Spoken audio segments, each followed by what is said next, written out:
O Celso é pecuarista em São Gabriel, região central do estado. Com o campo alagado pelas chuvas de maio, teve que adotar novas estratégias para garantir alimento para o gado. Nós não tivemos inundações, mas tivemos sim alague em praticamente quase toda a extensão do campo. Alague que prejudicou o desenvolvimento foliar das pastagens. Eu tive que fazer uma aplicação de ureia sobre cobertura com avião, que normalmente eu faço com trator. Então minimiza os custos. Já com a aplicação, com o uso do avião agrícola, os custos aumentam aí de 15%, mais ou menos, 10, 15%. No meio rural do estado, mais de 206 mil propriedades foram afetadas, com perdas na produção e na infraestrutura em 9.158 localidades.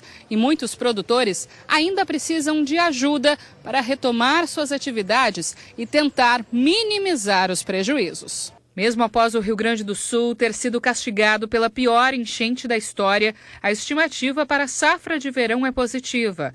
Dados apresentados pela Emater nesta terça-feira na Expo Inter indicam um aumento de 16,91% na produção de grãos. O arroz tem uma área bastante importante, segundo os dados do IRGA, apontam acima de 5% de área a maior cultivada para essa safra, E a soja também, ela tem praticamente 1,5% também de área aumentada, que é uma expectativa bastante importante.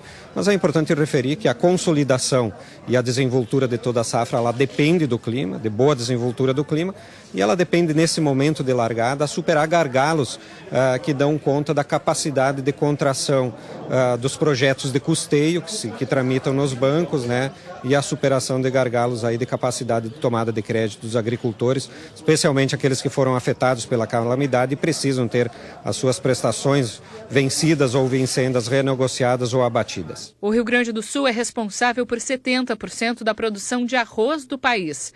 E a expectativa é produzir 8,04 milhões de toneladas, um aumento de 11,69% em relação ao que foi colhido no ano anterior. A soja deve ter um acréscimo de 18,59%.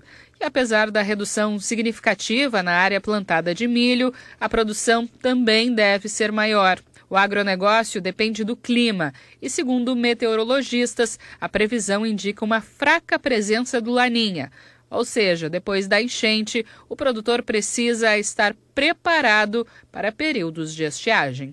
Falando da safra de inverno, que está no campo, ela está precisando. A gente pode ter um pouco de geada tardia, porque quando tem laninha, a temperatura fica mais baixa e se prolonga um pouco mais o inverno. A sensação de que o inverno ainda está presente, fica mais presente aí, pelo menos até outubro, novembro algumas vezes. Mas até setembro, final de setembro, outubro, já pode ter alguma geada tardia. Para a safra de verão, o produtor tem que ter cuidado com são as estiagens de tempo mais curto. 15, de repente 20 dias, que é justamente aquele período que a planta, pode ocorrer, justamente naquele período que a planta necessita de umidade, Então um pouco mais de cuidado, quem tiver irrigação, que use irrigação, Ou quem não tem, que queira investir nisso, invista, Mas a tendência é essa. Essa é uma